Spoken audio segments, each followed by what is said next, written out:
All right, guys. So this right here is actually pretty interesting to me. CNN host Fareed Zakaria did a segment on Trump's tariffs, and I'm actually surprised at how hard in the paint he went. Because usually, CNN has sort of mastered the art of the false equivalence and the both sidesism, and this is not that. This is like, nah, dog, this is actually really fucked up. So let's watch and we'll break it down. But first, here's my take. It was the flip-flop hailed around the world after insisting that he would not budge on his tariffs and branding anyone who urged him to do so as a panican, a new party based on weak and stupid people. Donald Trump reversed course and paused his massive reciprocal tariffs for 90 days, except on China, while he negotiates deals with foreign countries. But sighs of relief may be premature. For one, America's tariffs are still at a 100-plus year high by one measure, according to the Yale Budget Lab, which will cost Americans dearly. Even more importantly, these tariff negotiations will inevitably result in an orgy of corruption. An orgy of corruption, not my words, his words. The American economy is being transformed from the leading free market in the world to the leading example of crony capitalism. A market economy functions best when there are limited constraints placed on it, but especially when these constraints are clear, fair, and applicable to all. The more complicated the taxes, rules, and regulations, the greater the inefficiency in country after country, from India to Nigeria to Morocco. But more significant, the greater the complexity, the greater the corruption.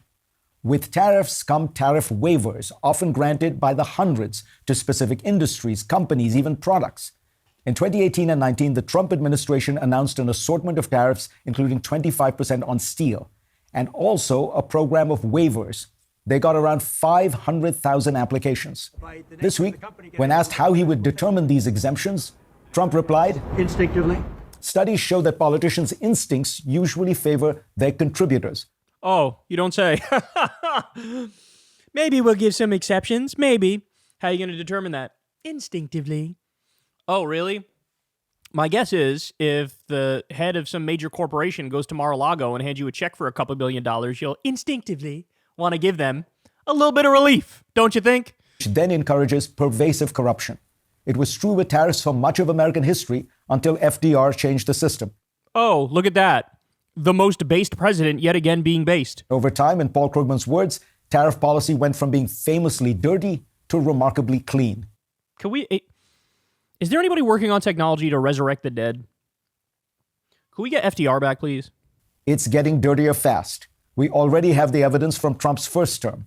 A detailed academic study of the tariffs in Trump's first term found that companies that made substantial investments in political connections to Republicans prior to and during the beginning of the Trump administration were more likely to secure exemptions for products otherwise subject to tariffs. So here's what you need to understand. Republican-connected big business, right? They're the ones who get away scot-free. They get their exemptions for massive political donations, of course. But the other aspect to this is, who do you think gets hurt the most in this scenario with these tariffs? It's not a mystery. Medium-sized businesses and small businesses. You know how politicians of both parties love to suck off small business? Oh, small business is the engine of America, right? The small-time entrepreneurs who can afford maybe a middle-class lifestyle from being an entrepreneur, from owning a business and spending all their time trying to improve that business. Those are the people who get fucked with these tariffs. If Apple gets exemptions and other big Republican-connected corporations get exemptions, it's the medium-sized businesses and the small-sized businesses that get wiped the fuck out. Which means what? As we've told you all along, this is a robber baron coup.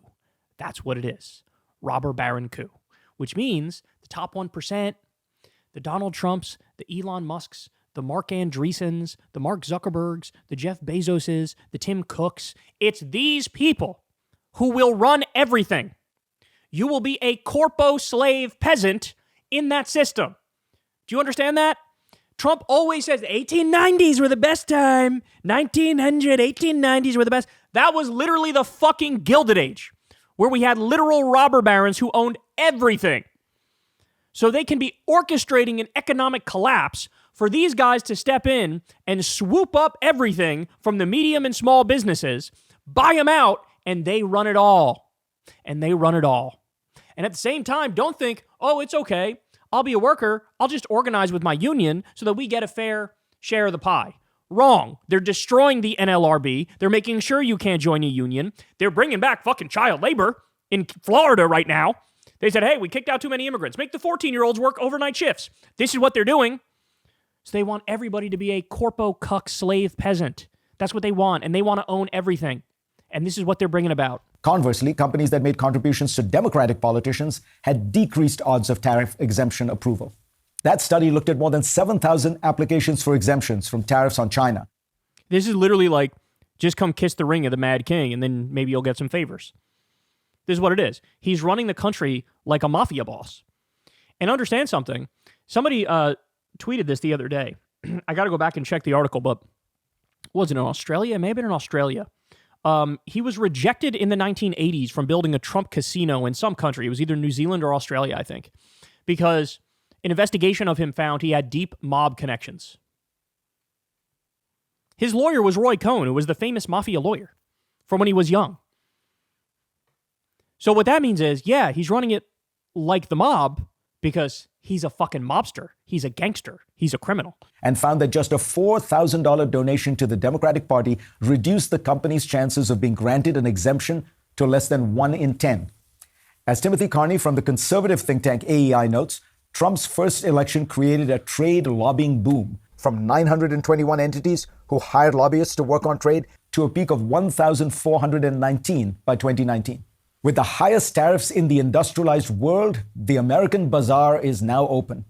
Countries and companies will descend on Washington to cut deals and gain carve-outs, exemptions, and special terms.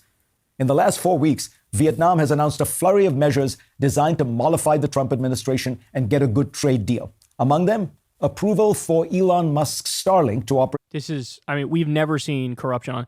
Fuck everybody who talked more about Hunter Biden and Nancy Pelosi than Trump. And as you all know, the law of nature is that all the motherfuckers who are harping away on Hunter Biden's corruption and Nancy Pelosi's corruption, they say fucking dick, donut, zip, zilch, nada about Trump's corruption, even though he is the most corrupt president in modern American history, the most corrupt man in modern American history. How else would you refer to the guy who did a crypto scam on his own supporters 2 days before his inauguration? How would you talk about that guy? How would you talk about the guy who, after he is in office for his second term, is already holding fundraisers $1 million ahead at Mar-a-Lago? If you fork over $3 or $5 million, maybe you get a one-on-one meeting with the Mad King. How would you describe that? God damn it. All the fucking assholes who talked about Hunter Biden and Nancy Pelosi and pretended like they were principled opponents of corruption, and now they have fucking dick to say about the most corrupt regime in history in this country. And a plan to expedite a Trump Organization project. In fact, there are at least 19 Trump-branded real estate projects around the world that will be under development while he is president, and possibly many others in the works. President Trump has launched his own social media company and his own meme coin. Other countries surely see this all as an invitation to invest and to influence American foreign and economic policy. He also, remember when he was selling those $100,000 watches, which didn't exist? They didn't exist. They had pictures on the site, and it said, like, this is actually not the product. The product doesn't exist yet. But send him $100,000, and then eventually you'll get your watch. I'm sure that's not an invitation for foreign fucking oligarchs and billionaires and corrupt foreign leaders to just funnel in money and then get favors, right? Right? It has been deeply dispiriting to watch some of America's legendary capitalists, canonical figures from Wall Street, endorse a deal-making process by which the American free market is going to be pockmarked with tariffs, taxes, rules, exemptions, and carve-outs. But, okay, this is where he's so naive, though. This is capitalism.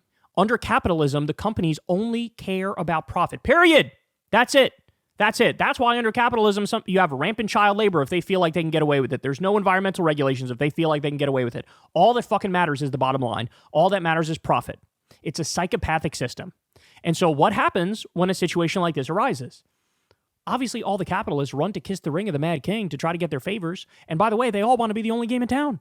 They want to buy out all the competition. Capitalism eventually leads to monopolies.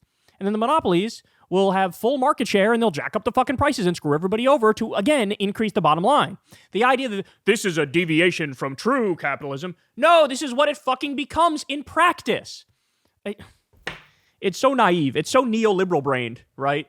That like, oh, this is a deviation from the true and just and correct capitalism. No, this is the inevitable outcome of capitalism. Oh my God. It's worth recalling that Milton Friedman repeatedly noted Massive fucking asshole. about businessmen.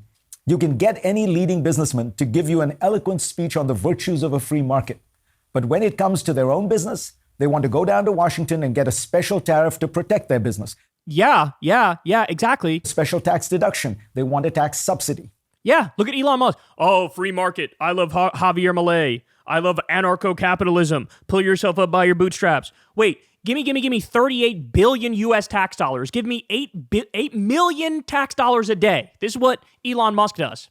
None of them are principled in favor of small government. None of them are principled at all. But this is the inevitable outcome of capitalism. This is what happens. If a capitalist gets offered $10 billion in a government subsidy, they're going to fucking take it.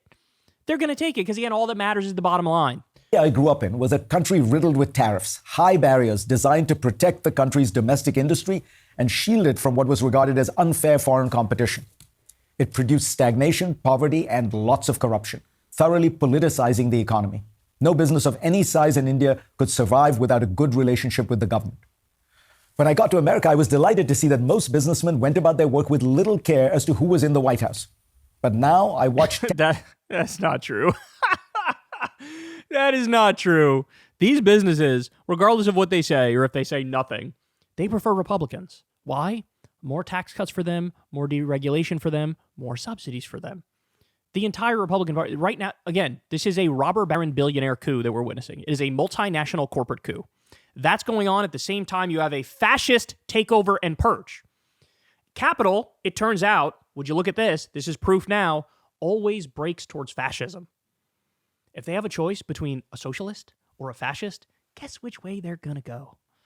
Because the socialist steps in and says, hey, bitch, I see this income inequality. I see this wealth inequality. I see a bunch of people struggling. I see that you got 3 yachts and 4 fucking mansions. I think it's time to tax your ass and redistribute that money and make sure people have health care, they have an education, they make a decent living. Where do you think fucking no matter how liberal they posture as being, where do you think any captain of industry is going to break in that scenario? Where do you think they're going to go? They're going to go to the fascist who's like, hey, I'll give you more tax cuts, I'll give you more deregulation, I'll give you more subsidies, I'll let you loot the fucking treasury, but let me illegally ship people to a slave labor death camp in El Salvador with no due process. They go, okay. Pioneers give interviews slavishly extolling Donald Trump's genius, and Wall Street titans race to post North Korea-style congratulations to the president for his brilliance in rescuing the economy from his own actions. And I wonder, what country am I living in? You're living in the United States of America. That's where you're fucking living. And all this bullshit, everybody's been so ingrained in this country with the idea of American exceptionalism. We're better than everybody else in the world, but also at the same time, we're going to say we believe in democracy and equality and one person, one vote. That's a fundamental contradiction at the heart of America. It turns out Donald Trump and all of his billionaire cronies, no, they actually believe the American exceptionalist bullshit, which is why they're starting a trade war. They're starting actual wars. They're putting their middle finger up to the rest of the world, tanking the global economy, tanking our own economy, destroying the working class. And they think, this will like all work out and stuff, bro. We just got to do some more fascist purges and just got to give some more money away to more billionaires and everything will work out, bro. This is America. That's what it is. The only brief oasis from the hellscape was every now and then you'd have one president who came along who actually had some moral conviction who would move us slightly in the right direction. Abraham Lincoln, of course, comes to mind. FDR, of course, comes to mind. LBJ in some ways and not in other ways. He, of course, escalated the Vietnam War, but he did the war on poverty also. So, and now we've had standard neoliberal presidents for quite a while, status quo managers, if you will, and the status quo has gotten out of hand. Too few people have too much money, right? It's that simple. Too few people have too much money, which means what? They have too much power. And that power morphed into political power because the Supreme Court legalized bribery and corruption. So now, that's why you're seeing a robber baron billionaire coup, where they're rigging everything in their favor and screwing over the working class. And also, we happen to elect a legitimate fascist, who's also taking away civil liberties and civil rights and human rights and doing war crimes on a daily fucking basis. Okay, so spare me with, we must return to true capitalism. This is what capitalism leads to. Like, they don't want to take that pill. That pill is too much for them to bear. That, wait a second, maybe this is the logical outcome, that over a long enough timeline, this was going to happen. That's what it is. That's what it is. Now, having said all that, a lot of the specific criticisms in here were right. That like, this is just going to be an orgy of corruption. Yeah. It's almost like those lefties who were screaming about this all fucking long. All of those lefties that were smeared and berated and considered far left and considered communists and socialists, every one of those motherfuckers was exactly right. Hey y'all, do me a favor and like and subscribe. It helps out big time in the algorithm. Click the bell as well for notifications when videos drop, and watch that video on screen right now. You know you want to.